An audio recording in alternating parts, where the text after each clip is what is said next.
We spend so much time focusing on what we need to do, what we need to add in, what we need to change.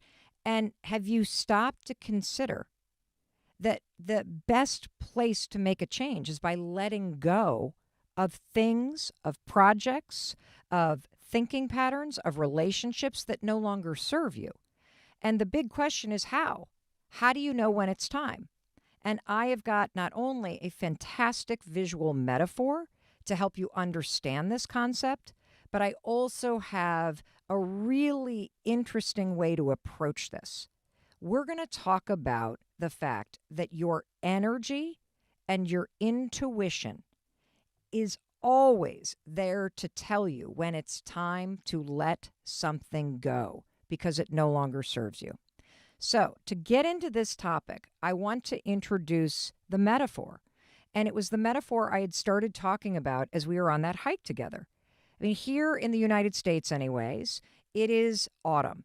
It is the fall season. We are all about pumpkins. We are in harvest time. There are corn stalks everywhere. We're getting ready for orange and red and all those amazing colors and carrot cake. I mean, I love this time of year.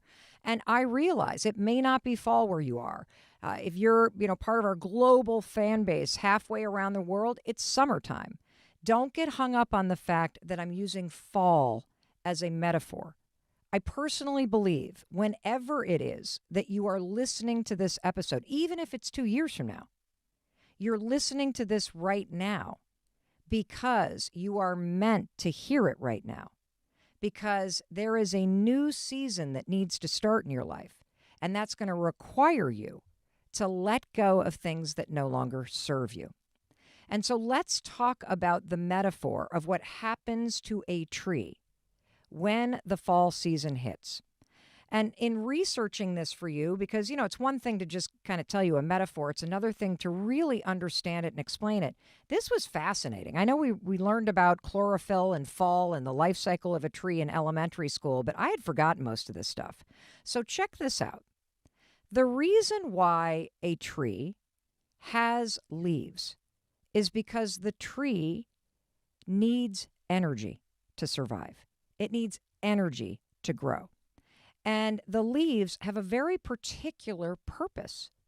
The leaves are there to take the sunlight and convert it to energy so that the tree can grow.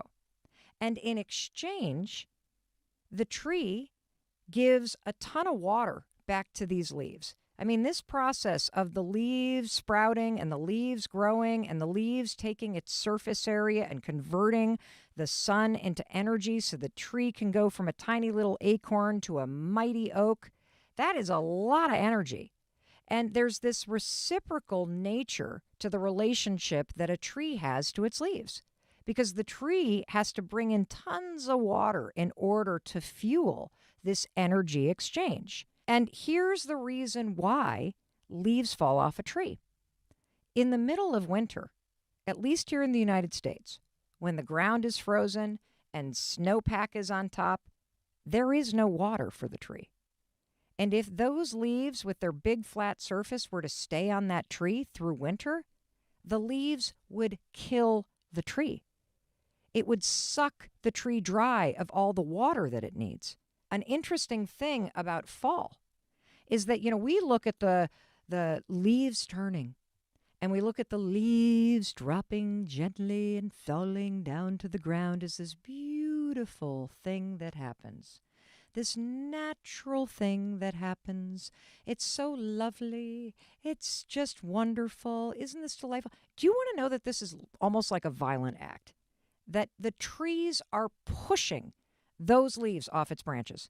The tree is basically going, yo, if you are hanging around on my branches through the wintertime, you are going to suck me dry of all my energy.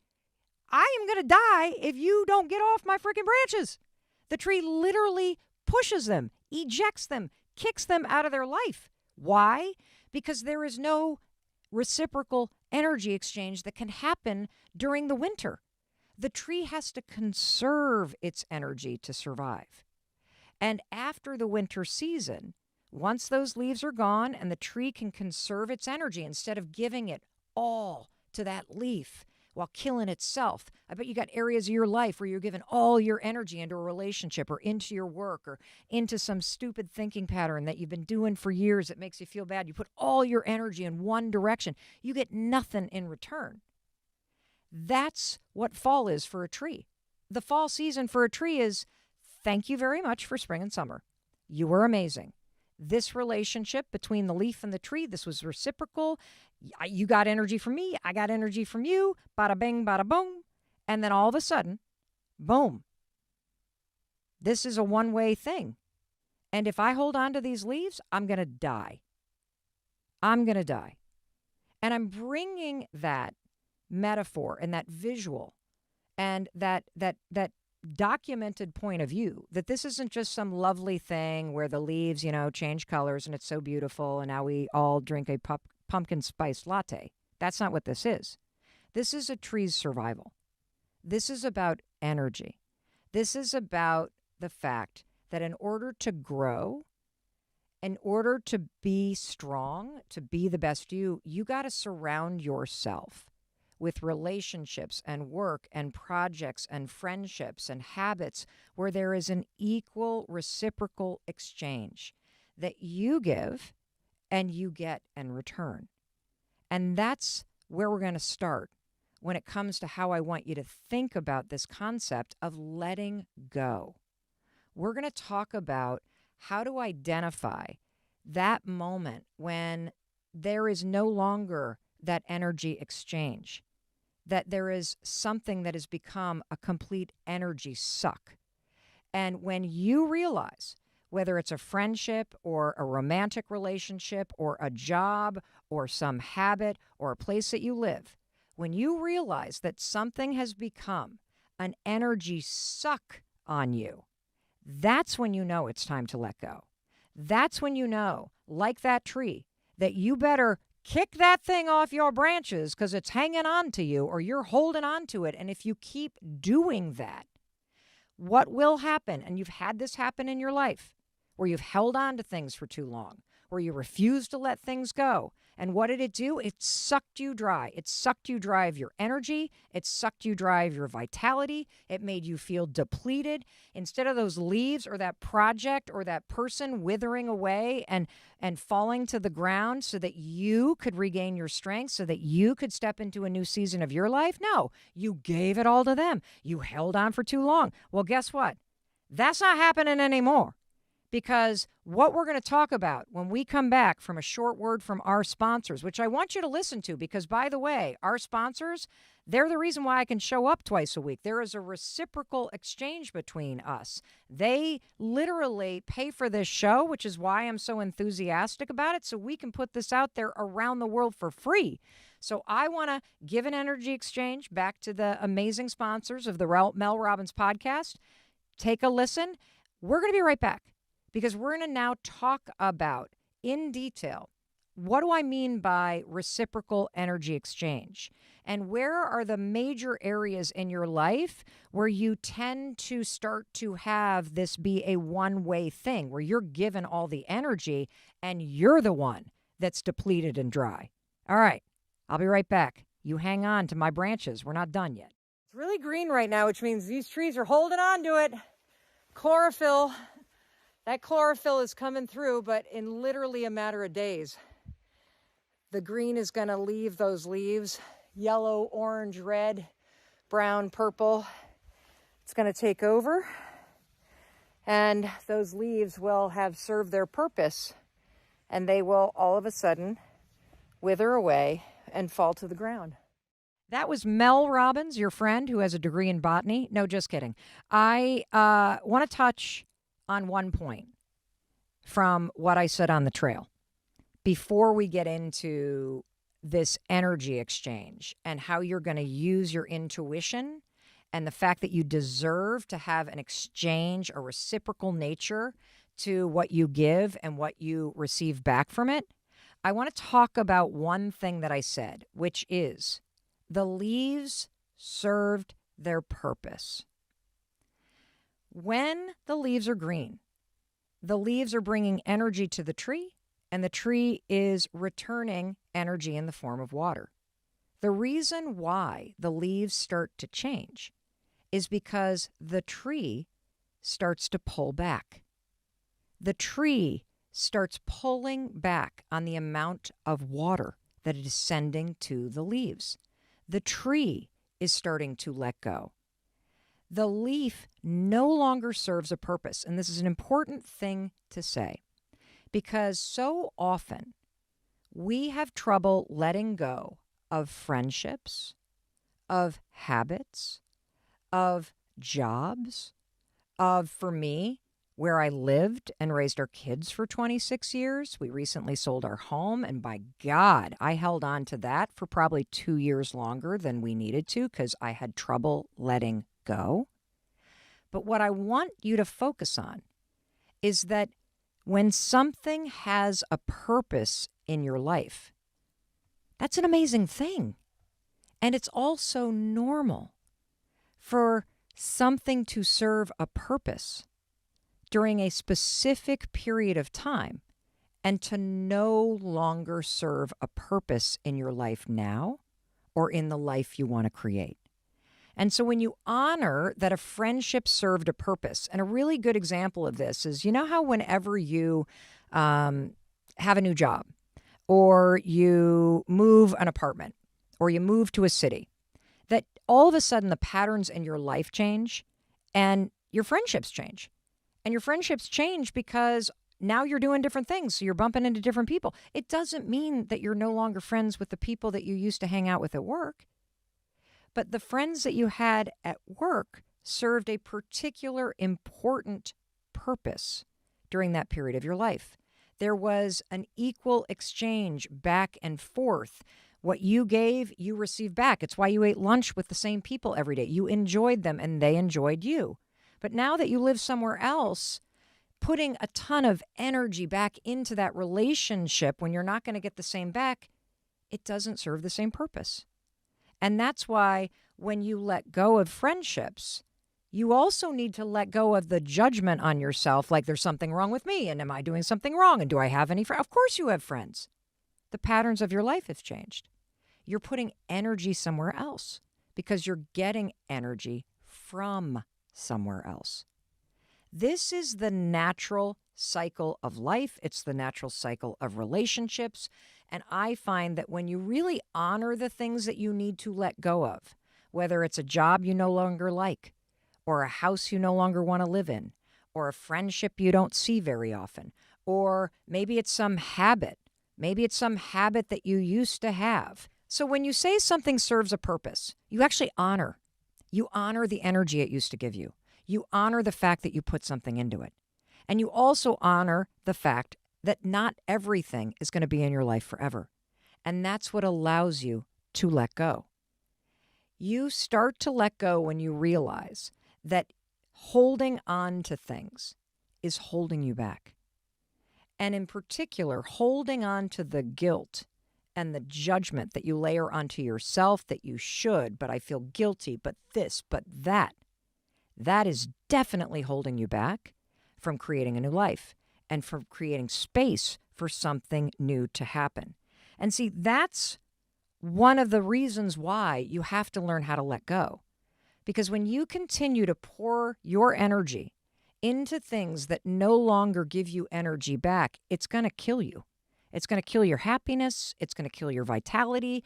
It destroys your motivation. It makes you feel depleted. It makes you feel like you're the last on your list. And so that's reason number one. And the second reason why you have to start to let go of what doesn't serve you is because as long as you are holding on to the old stuff, you have no time, no space, and no motivation to create anything new. Period. And you know this. So let's now jump into how. How do I use this energy exchange and my intuition to spot the things that are draining me dry and to let them go, push them off the branches, get them out of my life, thank them for their purpose and their service, but then get out of here because you need to make room for something new and better and energizing. Doesn't that sound good? Yeah, you better believe it sounds good. So let's do it. And one of the reasons why I want you to really focus on energy is because your energy doesn't lie. I mean, just for a second with me, just take a second, whether you're out there walking the dog, or you're driving around in your car, or you're working from home, or you're busy doing a bunch of stuff. I want you to just stop for a second. And I want you to assess right now, what's your energy level? Think about a fuel gauge in a car, empty to full. Empty in a human being means you feel depleted, you feel burnt out, you feel checked out, you feel like your whole life is basically pouring energy into everything else. Full in a human being basically means that you're energized, you're excited. You feel like the things that you're pouring yourself into, your habits, your routine, the people you're surrounded with, the projects you're working on, it may be difficult, but it's bringing energy back into your life too. Your energy never lies. We are energetic human beings. And I know that sounds woo-woo. We can get into the neuroscience on that on a totally different episode, but let me prove it to you. Have you ever walked into, say, a coffee shop, and the person that is behind the counter is having the world's worst day? They are super grumpy. It doesn't matter how big your smile is. It doesn't matter how nice you are. They are like, that energy actually impacts you, just like your positive energy can impact somebody else. Energy is contagious. And most importantly, when you hang out with your friend Mel Robbins, I'm going to teach you to start to pay attention to it, and I'm going to teach you to trust it, because energy is also tied to intuition. And we're going to get into this tool of how do you assess, is something giving me positive energy? Is something giving me negative energy? Is this a relationship that is one way, or is this something that gives me something in return? That is the tool we're going to talk about today. And what if the very next morning you walk into the coffee shop and you're having a bad day? Like one of your pets is really sick and it just is really bumming you out and you're feeling really low. And the person behind the counter is just the nicest person on the planet. And they look you in the eyes and they give you a big smile and they are really cheery and they compliment you. And they maybe even ask you, hey, how you doing? You're like, I'm not doing so great. Oh, I'm really sorry. Coffee's on me. How do you feel? You feel better because they poured their positive energy into you and that lifted you up. Energy is contagious. It also always tells the truth. It's like a compass. In fact, a compass runs on magnetic energy. That's why a compass always points true north. It never lies. Your energy doesn't lie either. It's why you feel kind of off around certain people. It's why if somebody texts you and you don't like them, you're like, ugh. But if you like the person, you're like, oh, yeah, cool. Energy never lies. So let's talk about how we're going to use it, okay? So I'm going to break the topic of letting go into two different types of situations. And in each one, I'm going to explain how to use energy and paying attention to the energy inside you, both that you're giving, that you're feeling, and that you're receiving back, in order to know when it's time to let go. So situation number one is super easy. And this is typically when it has to do with things or projects or a job or somebody who's like really, really engaging in toxic behavior. Okay? This is the easy stuff.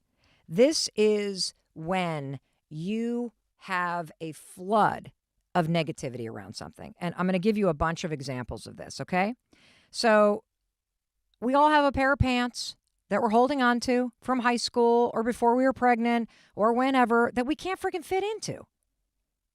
When you stare at those things, you're reminded that you can't fit in them. When you try to wiggle them on, especially after a shower, you feel terrible about yourself. That is something that is an example. You need to let go of that. That job that you walk into where there is a pit in your stomach and you gripe about it to your friends and you spend all this energy pouring into why you hate it and resist it, you need to find another job. That friend that does nothing but gossip and roll their eyes and drag you down and literally is such a bad influence on you, you need to let them go. And what does that mean? Well, that depends on you. Donate the pants for sure. Start redirecting your energy from complaining about your job to directing energy to looking for a new one. I mean, just imagine. That's the other thing about this. Do you know how much energy and time and effort you waste focusing on resistance and complaining? If you were to just stop complaining for a day about something that gives you negative energy, like your job or your parents or your boyfriend or your girlfriend or your roommates, what if you stopped complaining? Because that's negative energy pouring out, and you directed that same effort towards something positive, like fixing it or letting it go and creating something new that makes you feel good.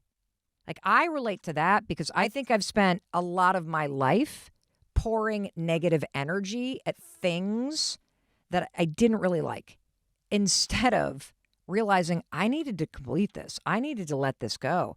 The roommate served a purpose 2 years ago. Not a fit right now, and that's okay. Time to kick the leaves off the branches. You know what I'm saying? Time to save myself instead of pouring everything into either another person or my energy into being upset and frustrated and disappointed. So when you have things that are for sure 100% zapping your energy, or you find yourself complaining, griping, resisting, let go. And you can do that in two ways. Obviously, donate, throw out, delete is one. The other one is take all that negative resistance that you feel in you that churns and pour it into something positive. If you can't quit your job, for example, because you need to pay the bills, no problem. Instead of complaining, instead of feeling resistance, spend 30 minutes every morning before you go to work looking for a new one. Or spend 30 minutes every morning pouring positive energy into a hobby or a project or a side hustle that brings you positive energy. And when you start to do that, you start to lift yourself up because you are now getting this reciprocal exchange by pouring energy and attention into something new and something positive. And that's going to lift you up. And by the way, that will also change your experience of that current job that you hate. I know this because I've done it. I remember being right out of, let's see, how old was I? I was 30 years old. I was pregnant with our daughter, who's now 23. And we had moved to Boston from New York City, where I had been a public defender.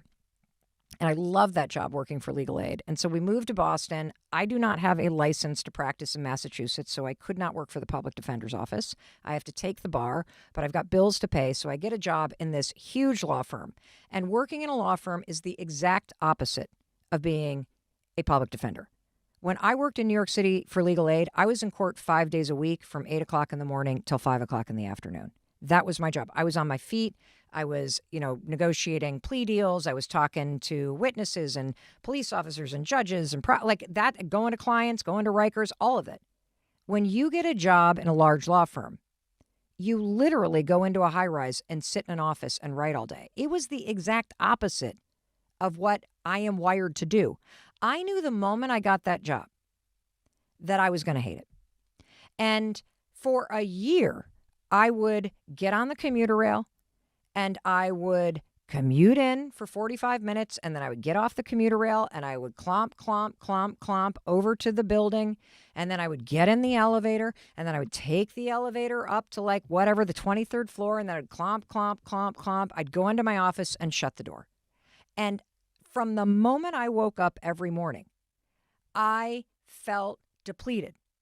The closer I got to that office as that train clunk, clunk, clunk, clunk down the tracks towards Boston, the more resistance I felt. I got nothing in return from that job. Yes, I got a paycheck and I needed it, so it served a purpose, but I was getting nothing of value back. Because when I looked at the partners in the law firm, I knew damn well that's not the life I wanted. I knew that this was not a fit for me. But I'll tell you, I made the mistake that everybody makes. Instead of recognizing that that's how I felt, instead of channeling all of that angst and resistance and into looking for something else, I sat there miserable and I felt depleted and I felt awful. And I'm going to confess this to you. I didn't even take the advice then. You know what happened to me? I got pregnant and I had a baby and I went on maternity leave. And when I was on maternity leave, that's when, with distance from it, I was like, okay, there is no way I'm going back there.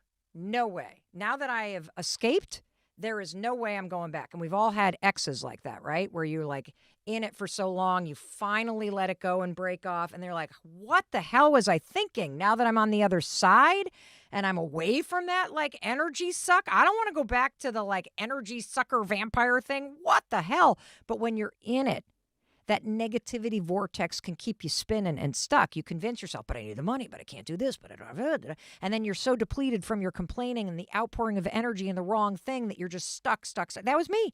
So I get pregnant. I go on maternity leave. Holy cow, I am free from the vortex of negativity.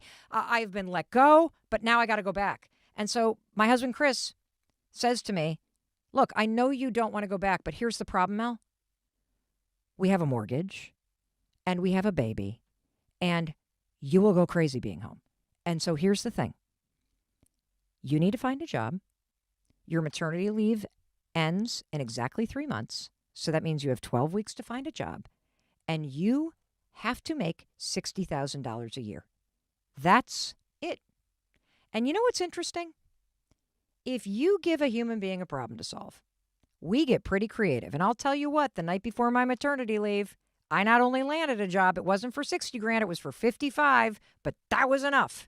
And I walked in the next day and I let go. I what do you say? I guess I quit, but you know, they didn't let me go. I quit. But so what I'm trying to say is do not make the mistake that 30-year-old Mel Robbins made. Do not do that to yourself. Do not waste a year of your life spinning in that negativity energy vortex. Your body knows. Your spirit knows. Get rid of those pants. Push that project to the side that you don't feel inspired to work on anymore. Let it go because it is sucking your vitality dry. How do you let go of what no longer serves you? Your energy and your intuition is always there to tell you when it's time to let something go. Do not waste a year of your life spinning in that negativity energy vortex. Your body knows. Your spirit knows.